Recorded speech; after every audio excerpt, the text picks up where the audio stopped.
Qué gusto saludarla, licenciada Yanina Miranda. Gracias por atender esta comunicación. Muy amable, buen día, muy gentil.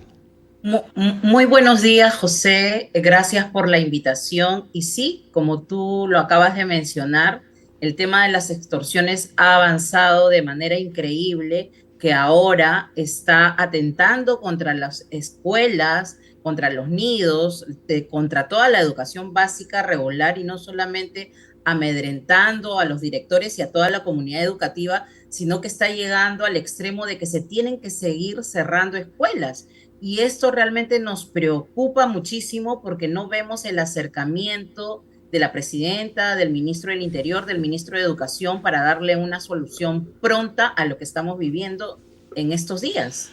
A pesar que ustedes hacen esfuerzo denodados para que el Ministerio Público conozca de cerca el tema, el Ministerio del Interior conozca el tema, para que la propia presidenta se interiorice con este tema, no obtienen ninguna respuesta. Es decir, viven en una situación desguarnecida.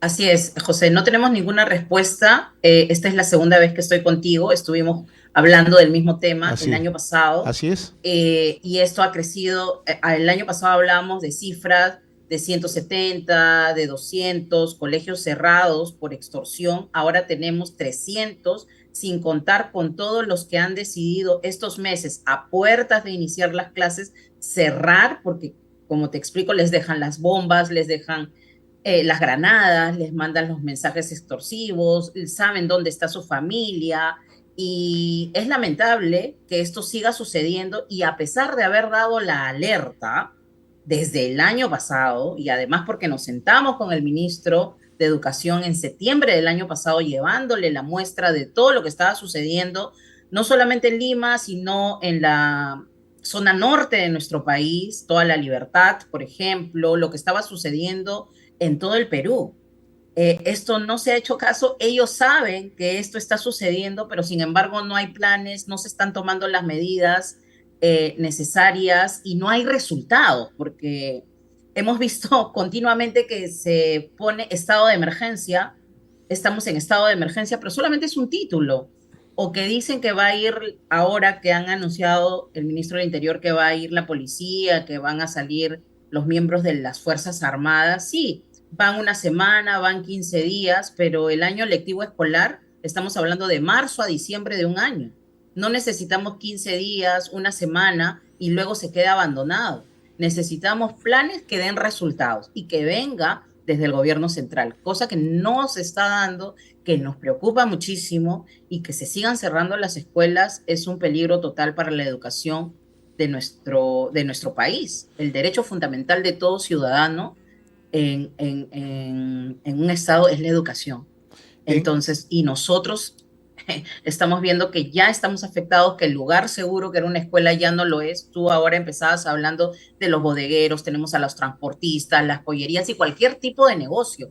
Esto ya ha avanzado de una manera exponencial, se podría decir, sin control alguno. Ahora, la afectación, como usted señala, licenciada Miranda, es primero porque se atenta contra un derecho que es la educación, la libertad para educarse. Pero también la otra afectación va por el tema del empleo. Afecta a miles y miles de personas que son empleadas precisamente en estas actividades educativas. Afecta a la comunidad educativa en su conjunto, ¿no? Entonces, ¿de qué manera esto se va a solucionar? Porque se cierra un centro educativo, ¿qué solución se le da? Ahora no tenemos ninguna solución porque tú lo has dicho, se cierra un centro educativo, hay maestros que se quedan sin poder trabajar, hay auxiliares de educación, estamos hablando del personal de mantenimiento, que se quedan sin un lugar donde ir a trabajar, estamos hablando de los mayores afectados que son los niños y adolescentes de nuestro país que no van a encontrar una vacante en la escuela pública porque no la hay y que probablemente el padre de familia no va a poder pagar un colegio lejano, tener que llevar a su hijo a otro distrito o a otro lugar más lejos cuando tenía un colegio cercano. Entonces, el nivel de afectación es tan grande y también a nivel del padre de familia, de la gente y las personas y los maestros que se quedan sin trabajo y no se está pensando también en el estudiante, que también se ve afectado en la parte emocional, ¿no? Le estamos cortando su vida social, que es una escuela. Para ellos su vida social, aparte de la familia, es la vida social y los lazos y los vínculos afectivos que ha encontrado con sus maestros y con sus amigos y compañeros de clase con los cuales ha estudiado varios años. Entonces, esto es un nivel de afectación mayor y como te decía, los planes que vienen desde nuestro gobierno en realidad podríamos decir que no son planes porque no tienen ningún resultado. Estamos avanzando, estamos hablando de varios meses, estamos a puertas de iniciar un año escolar y no hay un plan con resultados. Y la criminalidad se ha apoderado de nuestro país. Y esto viene avanzando de una manera increíble y no encontramos solución. Yo te diría que vivimos un desgobierno total y es preocupante, José. Es preocupante lo que está sucediendo en nuestro país. Si estamos hablando de que todo esto está sucediendo en este año, ¿qué nos espera este 2025 que recién estamos iniciando? Mire, lo ¿No? sucedido hace unos El- días en el colegio Alfred Nobel en Comas, ¿no? Se le exige 60.000 soles de pago de cupos mensuales. Los extorsionadores le piden 60.000 soles mensuales. O sea, en realidad no hay ninguna forma que un centro educativo se mantenga así, de carácter privado, de ninguna no manera. sé, no hay forma, José, y además hemos visto el Alfred Nobel el 8 de febrero, el 14 Claro, salió el María de Los así es. Ángeles, tenemos el Invicta César Vallejo, y así han ido saliendo, están hablando, porque se les ha pedido que no tengan miedo, que empiecen a hablar, y ayer teníamos un promotor llorando que nos decía, yo tengo 8, 10 niños por aula, los papás pagan de 10 en 10 soles, lo mío es vocación, tengo 30 años en el sector, y escuchábamos también a algunos padres de familia, hablar dónde voy a llevar a mis hijos. Entonces, imagínate, cerrar escuelas y se siguen cerrando. Y yo creo que la cifra de 300 ya es una cifra con la que terminamos el 2024, pero ¿con cuántos colegios más se están cerrando? Y no vemos que se acerquen a decirle, miren, no cierren, esto es el plan, vamos a darle esta seguridad. ¿Por quién va a atender a esa comunidad educativa? Son 100.000 estudiantes que están quedando fuera del sistema educativo y que probablemente algunos pocos conseguirán irse a otro lugar con un gran esfuerzo de sus padres y los demás. ¿Qué va a pasar con los demás? ¿Por qué no hay esa preocupación? ¿Por qué se están preocupando en que no critiquemos a la presidenta, que no critiquemos a los ministros, que hay un acoso en contra de la presidenta de la República, pero no se preocupan con lo que realmente vive el ciudadano, el maestro emprendedor de nuestro país y todos los colaterales microempresarios que están siendo extorsionados? Es más, hace poco acabamos de escuchar, José, al secretario nacional al del SUTET decir que en los colegios públicos al director y maestro se les está cobrando 5 soles diarios para que puedan trabajar, para brindarles, entre comillas, una seguridad a su colegio. Públicos, 5 soles diarios. O sea, quiere decir que la criminalidad ya no tiene respeto alguno, que están ingresando a todo nuestro país en un nivel de extorsión que nunca se había visto en nuestro país. Y además, Entonces reclamamos y exigimos que se haga algo. Ya no podemos seguir así. y si en ¿Qué los, pretenden? ¿Que se queden los niños encerrados en casa? ¿Que se queden los padres, que ya todo el mundo viva aterrorizado? Porque estamos viviendo nuevamente una época de terror. Eso transmite lo que se está viviendo, terror. en efecto, lo que usted dice es totalmente cierto, ¿no?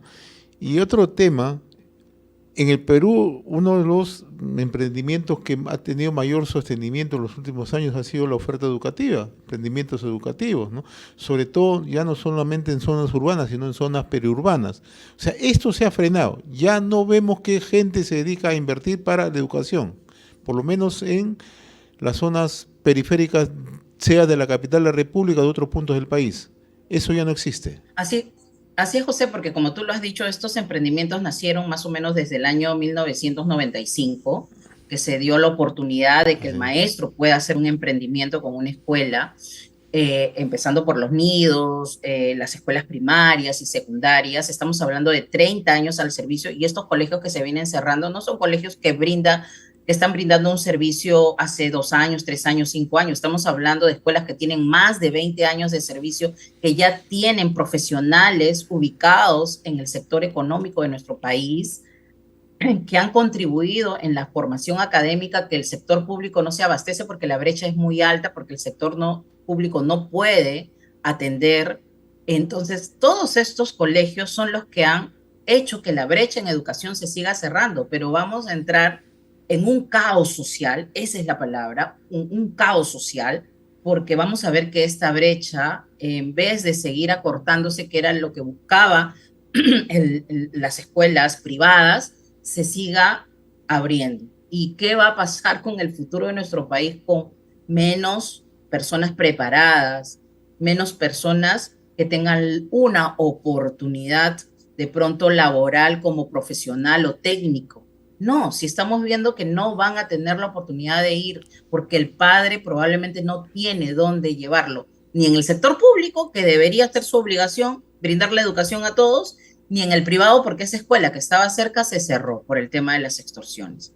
Entonces, y no solamente por el tema de las extorsiones, sino si hablamos de cuántas escuelas se han cerrado, José, se han cerrado 11.000 escuelas a la fecha. Y bueno, por los decretos de urgencia que lo hablamos también en algún momento que nos regaló Vizcarra, ¿no? De un contexto que no es el nuestro, se han ido cerrando. Además de esta sobreregulación que tienen las escuelas privadas, se suma el tema de las extorsiones. Y sin respaldo alguno.